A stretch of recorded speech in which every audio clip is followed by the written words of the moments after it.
नमस्कार दोस्तों, BCD take के इस भाग में आपका फिर से स्वागत है।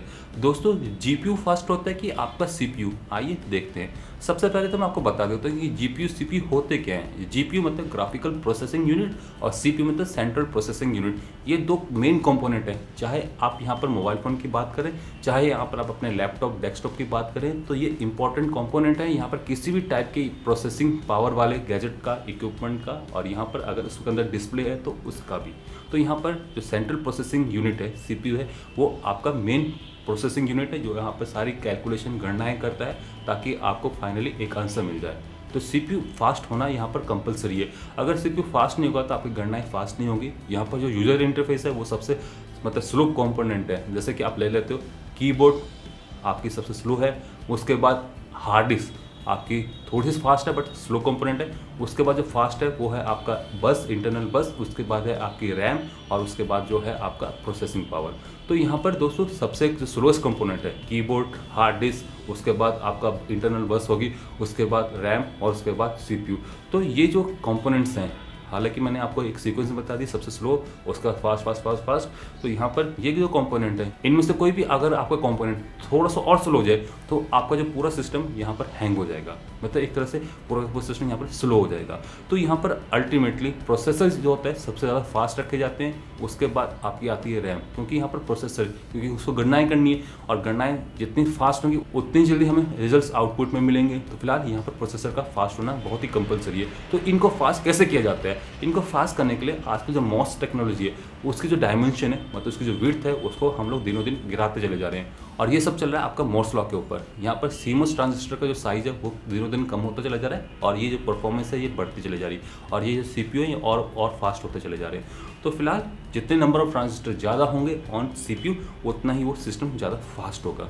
तो यहाँ पर जीपीयू क्या है, ग्राफिकल प्रोसेसिंग यूनिट क्या है? ग्राफिकल प्रोसेसिंग यूनिट भी आपका सीपीयू का ही पार्ट है, बिल्कुल वही काम करता है जो यहाँ पर सीपीयू करता है। बट इसकी जो गणनाएं होती हैं यहाँ पर हर किसी एल्गोरिथम के लिए डिज़ाइन नहीं की जाती। यहाँ पर पर्टिकुलरली किसी एक काम को ये अच्छे ढंग से कर पाता है एज कम्पेयर टू सीपीयू। तो यहाँ पर इसका जो मेन काम होता है वो है डिस्प्ले के ऊपर।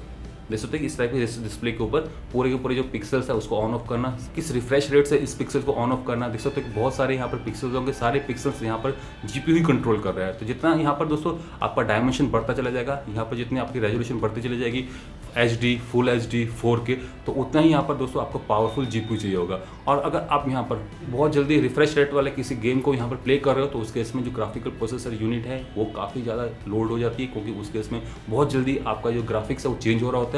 तो ऐसे केस में जीपीयू का फास्ट होना बहुत ही कंपल्सरी हो जाता है। तो यहाँ पर जीपीयू और सीपीयू में से सबसे फास्ट कौन सा है? तो ऑब्वियसली यहाँ पर मैं बोलूँगा जीपीयू। बहुत सारी कोर्स है, आप देख सकते हैं कि 200 कोर्स 100 कोर्स वाले ही प्रोसेसर है। यहाँ पर जो आपका मेन प्रोसेसर है, मे भी जो आप यहाँ पर घरों पे यूज़ करते हो या अपने बिजनेस में यूज़ कर रहे हो, तो उस केस में जो प्रोसेसर आप अपने सिस्टम में देख रहे होगे वो आपका मल्टी कोर हो सकता है, क्वाड कोर हो सकता है, ऑक्टा कोर हो सकता है। बट यहाँ पर जो जीपीयू में प्रोसेसर होते हैं उसके अंदर आपको बहुत सारी कोर्स मिल जाएंगी। यहाँ पर 100-200 कोर्स भी हो सकती हैं उस प्रोसेसर के अंदर। तो ऑब्वियसली अगर यहाँ पर मल्टीटास्किंग की बात करें तो जीपीयू आपका बहुत फास्ट है एज़ कम्पेयर टू सीपीयू। और इवन आप देख सकते हो कि जब आपके सिस्टम के अंदर DDR3 रैम चल रही थी तो यहाँ पर जीपीयू के अंदर DDR4 थी, अब DDR5 आ चुकी है, जबकि यहाँ पर आप अपने सिस्टम के अंदर सिर्फ DDR4 ही देख रहे हो। तो ऑब्वियसली यहाँ पर हैवी टास्क, क्योंकि आप खुद ही समझ रहे हो जीपीयू बहुत ज़्यादा काम कर रहा है एज़ कम्पेयर टू सीपीयू, क्योंकि प्रोसेसिंग उसकी ज़्यादा फास्ट है और मल्टी कोर्स है। तो यहाँ पर उसको सपोर्ट करने के लिए एक उसी कैटेगरी की रैम भी दी जाती है। तो यहाँ पर आपका रैम का जो पार्ट है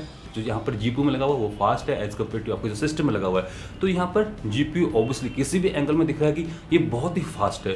दोस्तों, ये क्या सच में इतना फास्ट होता है कि सीपीयू को यहाँ पर बीट कर पाए? नहीं, जीपीयू सिर्फ पर्टिकुलरली एक ही काम कर सकता है, जबकि यहाँ पर सीपीयू बहुत सारे काम कर सकता है। बिल्कुल सेम वही एग्जांपल है, आपने कोई ना कोई ऐसा लड़का अपनी क्लास में देखा ही होगा। हाई स्कूल इंटर की बात कर लेते हैं तो वहाँ पर एक लड़का जो सारे काम कर सकता है, खेलता भी अच्छा है, पकड़ भी अच्छी करता है, पढ़ने में भी अच्छा है, तो वो हो गया आपका सीपीयू।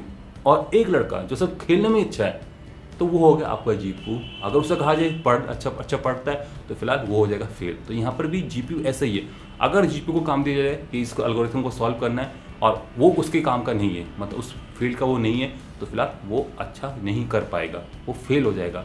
तो यहाँ पर CPU ऐसे डिज़ाइन किए जाते हैं कि यहाँ पर वो हर टास्क को अच्छे से परफॉर्म कर पाएँ, जबकि यहाँ पर GPU सिर्फ ग्राफिकल डाटा जो यहाँ पर ट्रायंगल्स पॉलीगन्स हैं उनको सॉल्व करने के लिए काफ़ी एफिशिएंट है, काफ़ी फास्टली इसको प्रॉब्लम को सॉल्व कर देते हैं। और इसके सिवाय अगर और कोई प्रॉब्लम हम लोग GPU को देते हैं, जैसे कि हम कहते हैं GPU तू मुझे इस एल्गोरिथम को सॉल्व करके दे, और उस एल्गोरिथम में पॉलीगन नहीं है ना ही ट्रायंगल्स हैं, तो फिलहाल GPU वहाँ पर हो जाएगा फेल।